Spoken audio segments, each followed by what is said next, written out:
Coucou toi, je vais te lire L'aigle qui avait le vertige. Si tu as ce livre près de toi, je t'invite à aller le chercher. Tu pourras tourner les pages à chaque fois que tu entendras le son. Sinon, tu peux aussi tranquillement écouter l'histoire. Allez, c'est parti. L'aigle qui avait le vertige.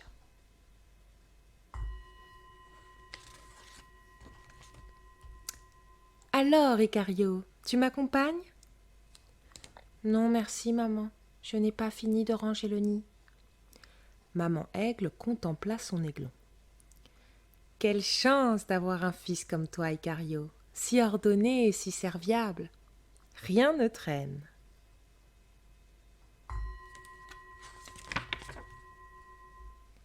Et Zépline, la maman Aigle, déploya ses ailes, devint immense, gagna le bord du précipice et s'envola.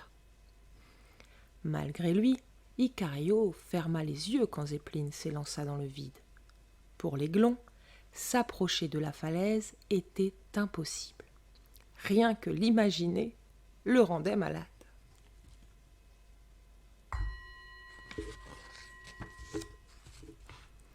Une heure plus tard, son père Phénix atterrit, heureux d'avoir plané au-dessus de la vallée.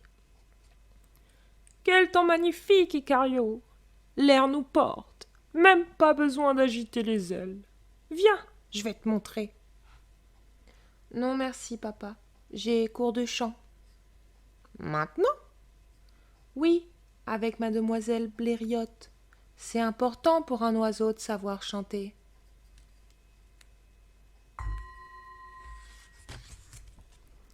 Quoiqu'un peu déçu, papa Phénix approuva et félicita son aiglon si consciencieux.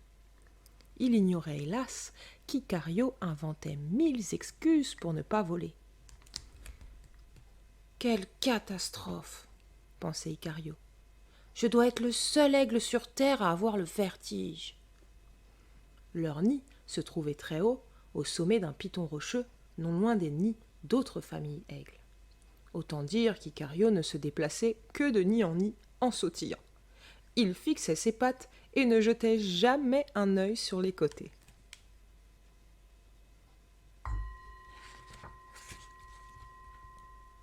Bientôt, les camarades de son âge commencèrent à très bien voler. Lui seul n'essayait pas. Ses parents, Phénix et Zépline, lui proposèrent de s'habituer en montant sur leur dos.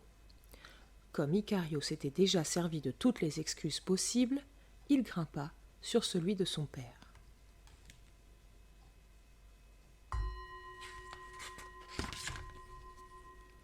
Quelle horreur! Il ferma les paupières durant toute la balade, incapable d'admirer ce qu'on lui désignait en dessous, ses serres crispées sur les plumes paternelles, terrorisé à l'idée de tomber. Maman Zépline, qui l'avait observé, s'inquiéta. Qu'Icario prenne son temps, d'accord, mais pas trop. Quelle vie mènerait-il s'il ne quittait jamais le nid ? Ce matin-là, alors qu'il nettoyait le nid avec une branche séchée, Icario se trouva soudain face à un petit escargot. Il avait surgi de la paroi et rampait lentement sur le promontoire. « Bonjour, » dit Icario. « Comment t'appelles-tu ?»« Adagio. »« Et d'où viens-tu, Adagio ?»« D'en bas. Je suis né sur le mur à côté de la ferme. Désormais, j'explore le vaste monde. J'adore voyager. Pas toi ?»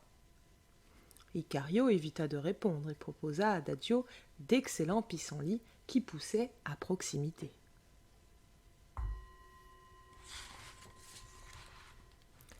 Le petit escargot et le petit aigle devinrent amis.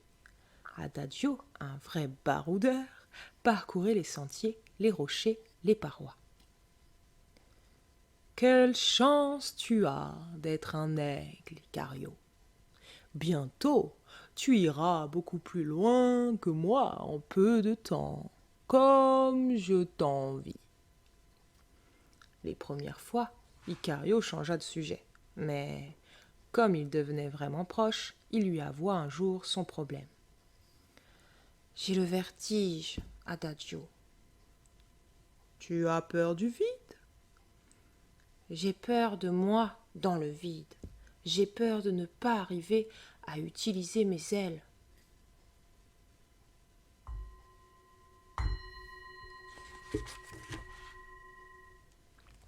Adagio comprit que son ami l'aiglon manquait d'assurance et décida de l'aider.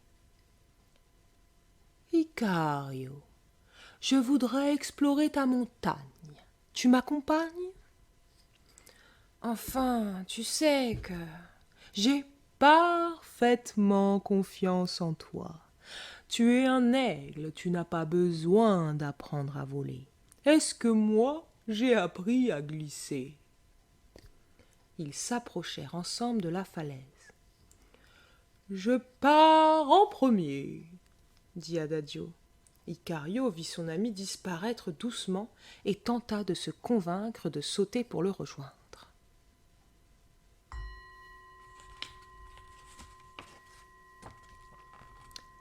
Pas moyen. La peur l'immobilisait. Alors, s'exclama Adagio qui avait déjà parcouru au moins 10 centimètres. Tu viens? Oui. Cela dura ainsi toute la matinée. Adagio encourageait Icario, mais la crainte retenait aussitôt l'aiglon. Le petit escargot ne perdait pas espoir. Seulement il oubliait qu'il faisait très chaud, qu'il devait boire et qu'à force de crier et de patienter sur son rocher, il se desséchait. Or, rien de plus grave pour un escargot que l'absence d'humidité. S'il manque de bave, son corps n'adhère plus à la paroi.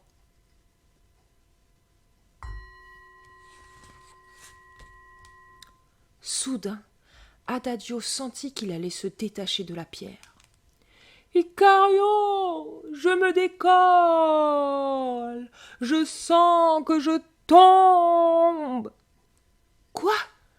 Avant qu'Icario ait pu réagir, le petit escargot lâcha la paroi malgré lui et chuta. « Au secours !»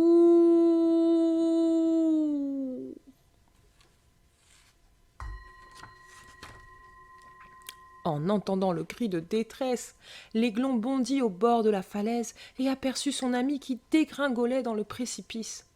Sans réfléchir, il s'élança, ses ailes se déployèrent et il les agita pour apprivoiser l'air. Il volait! Adagio criait toujours.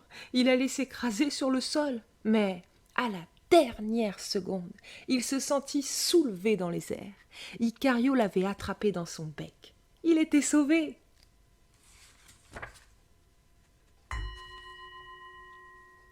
Depuis ce jour, non seulement Icario et Adagio ne se quittèrent plus, mais ils voyagèrent beaucoup. Parfois les autres oiseaux, qu'ils doublaient, pensaient qu'ils rêvaient. Un escargot sur le dos d'un aigle? Impossible! Pourtant, c'était bien ce qui se passait. Un escargot qui ne volait pas avait appris à un aigle comment voler. L'amitié fait de belles choses.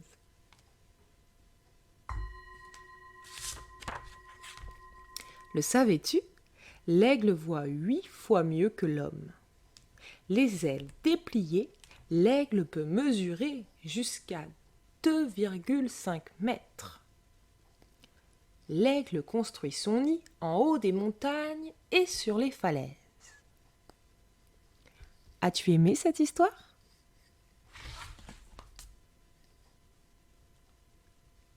Merci à toi.